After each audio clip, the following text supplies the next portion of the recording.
James Whale. Call 01243 55 60 60. Email studio@playradiouk.com. Skype play.radio.uk. Live and unleashed. The James Whale Show on Play 2 UK. James Whale. Silence was never an option.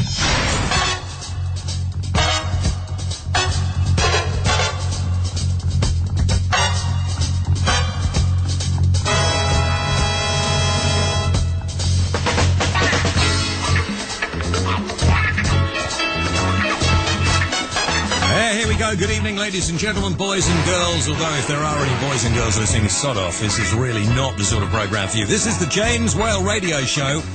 This is the home of the James Whale Late Night Talk Show. 8 o'clock until midnight.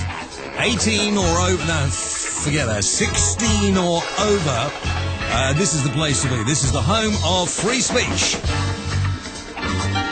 And soon, in fact, from next week, it'll be Monday and Tuesday, the James Whale Show. Wednesday and Thursday, the Tommy Boyd Show. Possibly. Hopefully. Sunday night, no Tommy Boyd Show. That's how it goes. So anyway, listen, welcome to the program. Here we are. We do it as it happens. Live and direct. A little later, Louis Theroux is joining me. Louis Theroux, of course, has been on my radio show many times before. Never been on this particular edition of the James Whale Radio Show. He's the new Nostradamus. He predicts the future. He has actually unravelled what Nostradamus has said. Some of it will upset you. Some of it will make you feel good.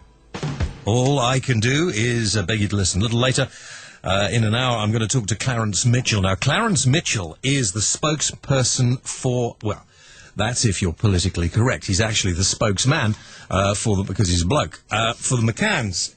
And let me tell you, in case you haven't... Sorry, I was just laughing at something else. In case you haven't heard me talk about the McCanns, serious point. Let's forget the laughing for a moment. This is a serious point. Last time, but one, obviously... that I had a run-in with Ofcom. And Ofcom and I are buddies, you know. Ofcom and I have had run-ins over the years, before they were Ofcom, the radio authority.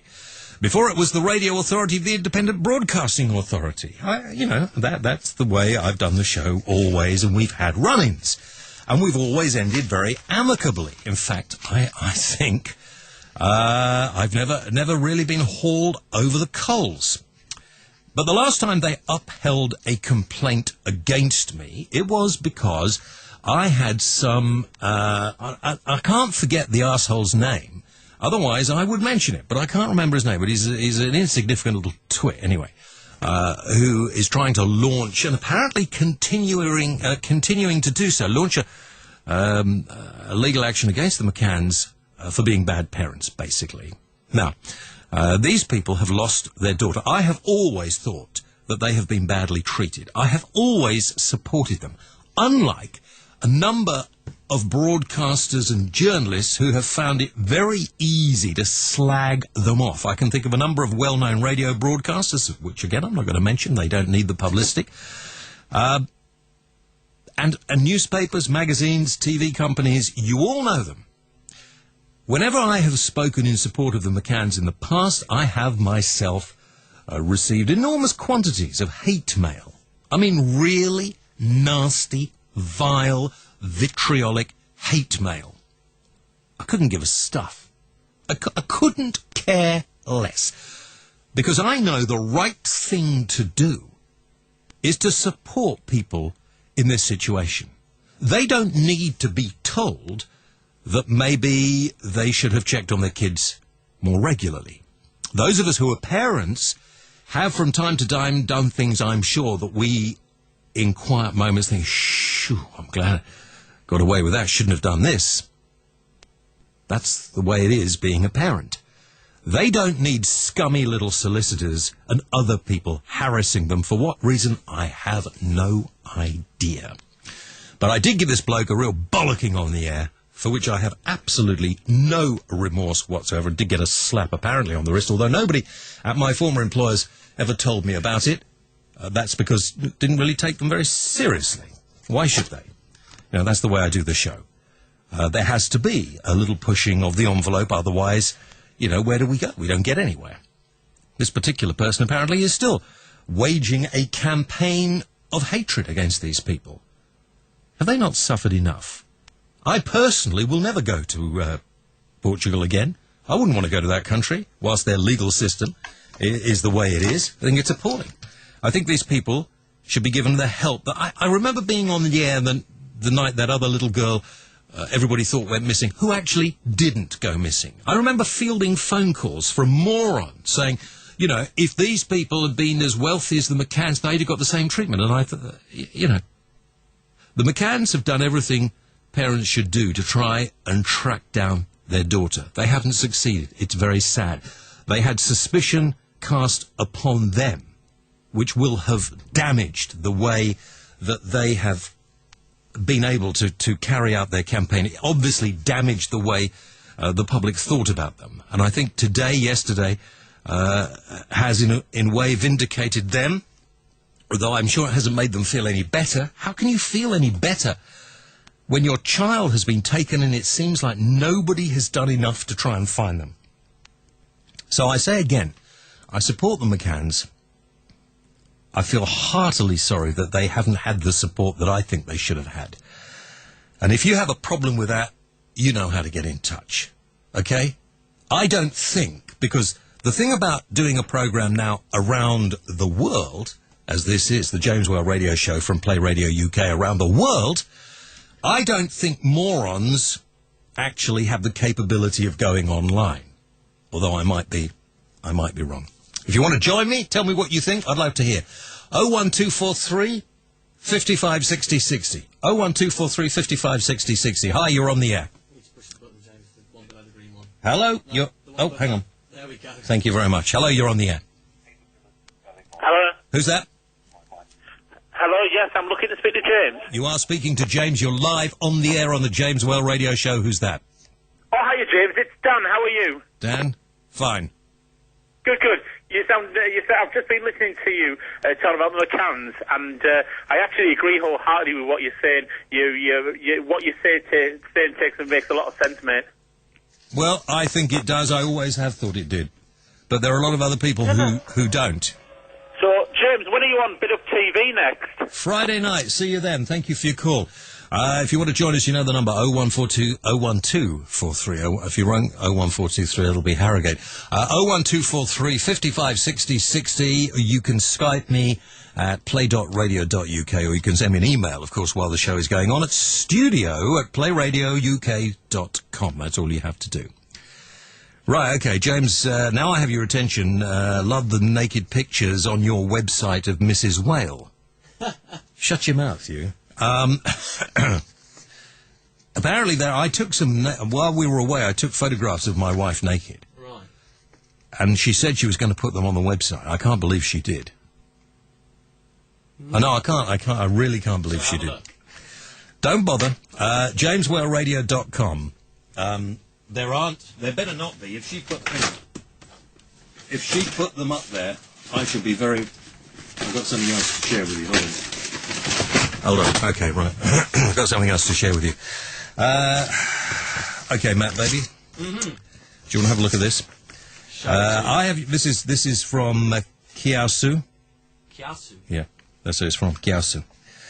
Now I have your attention. Thought that I would like to see the enclosed cartoon from a recent Viz magazine, which is here. It is about me, actually, but there we are. Got it up on screen. Have you? Yeah. Here. Do you want to... Oh, yeah, that's better.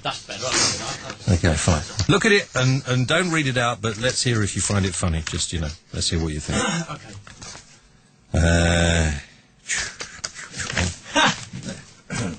Yeah. I take it that's funny then. Just the name of the station. Yes. Radio Talk Gobshite, you mean? Yeah. Yes, yeah. Mark in Arundel, just a few miles down the road from where you're broadcasting. Thank you, Mark, for that. Very nice indeed. Yeah. Oh. Okay, there's no need to go on and on and on and on. Sorry. I should think so. Right. Listen. there has been, Viz Magazine did do Roger Melly, the man on the telly, last month, or was it this month? I can't remember. Anyway, thank you very much indeed to Viz Magazine, comic, whatever you want to call it. I've always liked the guys on Viz, always been fans of Viz. I don't know that my reputation can be damaged any more than my previous employers have managed to do, but there we are. So it's quite funny, isn't it? I don't think I have a problem, really. Next time it'll be you in it, Matt. What? What's wrong? Well, I tell you what, my life will be complete if I get into this. What have we got? First time listener from Denmark, who's a mobile DJ, and he may try Skype later. That's from Barry Leeming. Hi, Barry. If you want to email us, you can email me, as I said before, studio@playradiouk.com. To go back to the trial of the McCanns and the fiasco that passes for law and legal. I'm trying to... What? You asked me to read it. Yes, I know. It's funny, isn't it? For law and legality in Portugal, I find it truly amazing that they could get away with it. James Welsh Show, you're on the air. Hello. Hello, James. It's Colin from Albury. Colin from Albury. What can I do for you, Colin? How are you? You look like you've lost weight on these pictures I'm looking at. Which picture? Are you seeing me on the webcam at the moment? Yes, you've lost some weight. I have. I've been spending a week with some friends in France who had a big garden, and we had bonfires. I know you've been chopping wood as well, I heard on the podcast. Oh, I see, yes, well, absolutely right. And you've been cutting your body to the bone. I've been cutting my body to the bone, and can you see that? That's the Viz I've lost comic. the picture now, I've lost the picture. There we are. Is that better? Oh, I've lost the picture. Oh, never mind. Never mind. Let us just tell everybody how you can see real time. We got two cameras. One camera you get an update every couple of minutes or something like that. But if you go to remind me of it again. It's NTTBS. All right, that's all right. NTTBS.com. Right. NTTBS. You know this. You don't have to worry about this. NTTBS.com and click watch. And if you are quick enough to get there, there's only space for, 150 viewers or something like that. About 100 to 150. But, of course, every now and then, as you are experiencing, the picture falls and somebody else gets on. Mine's breaking up a bit here. I'm struggling. Sorry about that. I'll look at it after when I'm finished. Oh, hang on, I'm getting another picture now again. Really? It's bonkers, isn't it? The bloody atmosphere's playing up with everything, I think. Anyway, what do you want to tell us tonight? Right, I have a couple of quick points, if you can put your brain to this. Go on then. Brown. Brown. Shall I dare bring his name up? I think you have to, because unfortunately he's there representing us around the world at the moment. My God, badly as well. Yeah. I'm all for helping out starving people around the world. I'm not racist in any way. I have nothing against gays or anything else, but I have to say this. 30 million to another country when he hasn't even fixed the leaky roof in this country. Well, if I'm playing devil's advocate, which I am, although when I think I agree, first of all, I don't think here's what I think, okay? I don't think we, at the moment, should give any money to any African country that is run by tyrants and terrorists. Yeah. I don't think it helps the people who are in need. I think it goes into the pockets of the despots and dictators. I don't think we need to give money. And that will do any good. 30 million's nothing anyway. I mean, 30 million. What's 30 million going to do? Mend a roof on a hospital somewhere? It's not going to do very much indeed. Well, fair enough. But I would have thought that he would have said that here's 30 million I've borrowed to try and alleviate the fuel problem or the food problem. Well, I think 30 billion wouldn't even be recognisable on trying to alleviate the fuel problem. So I don't really think this is an argument, to be honest with you. Okay. But I do think there's an argument for us not to be involved in doing anything until the governments of some African countries have been brought to heel. Thank goodness it seems that it may be happening in Zimbabwe. Yeah, did you notice that, James, though, on the footage with the handshake and Zimbabwe, what was his name, Mugabe was stood in the middle? Yeah, he didn't... And you got the one shaking the other, and they was pulling each other's fingers. Yeah, I know. That was a bit, that wasn't friendly at all either. Well, I don't think Mugabe wanted to shake anybody's hand, and that seems No. to me that he's in a situation now where he has no choice, thank goodness. And it leads, sorry, Go I on, don't no, want to book you him. go I'm on. trying to save time so all the callers can get on as well. Go on then. It's a pleasure to talk to you anyway, by the way. I'm glad you had a nice time. I did, thank you very much. Right, all leaders around the world, Yeah. they're not a very good advert to the children that's growing up the way they're all acting, are they? Not at all, and And the children are seeing that, and it's no wonder they're going out stabbing each other. They've got nobody with a backbone leading them. You read or heard my blog the other day, didn't you, on the website? I think the fact is that why should anybody pay any attention to what anybody in government or any position of authority in this country says, because they have been proved over and over and over again to lie. They've been proved over and over and over again to be unable to communicate. They've been proved over and over and over again to be in a way celibate to the I don't know if I can use that term, but they're celibate to any kind of new ideas. You've got kids out there living a life and I'm not an apologist for the yobbos and scumbags who go around using violence, killing, raping, mugging and anything else, but unfortunately this is a product of the society that we live in. This has been caused by Tony Blair. Let's remember Tony Blair is the big what is that wonderful expression that some people have for George Bush? I'd say the big N-O-B. The big knob, yeah. I'd rather the great Satan, Tony Blair, that's it. The great Satan, The Tony Antichrist. Blair. The Antichrist, Tony Blair. The Antichrist, Tony Blair. You know, these are... Let's get me onto one of my favourite subjects right here. I'm back. I've had a week sort of building my strength up, and I'm back now. Let's have a real go at the religious freaks out there. I was going to bring that up. It's not just the political leaders; it's the religious ones using the Bible as a shield for their behaviour. And I don't give a shit whether it's Muslims or Christians. All, in my view. What about Rowan Williams denying this American priest? I mean, aren't religious people are supposed to love thy neighbour in the book? People who follow a religion, not people who may have been born into a Christian or a Muslim background and get on with their lives in any way, shape or form in a normal manner. Not those people, but the people who are fanatics. The people who read the Quran and believe they have a God-given right to go out, blow themselves up, and they're going to live a life surrounded by 30 virgins or something like that. Those people are nuts, all right? And the people who tell them that's going to happen, those people are nuts too.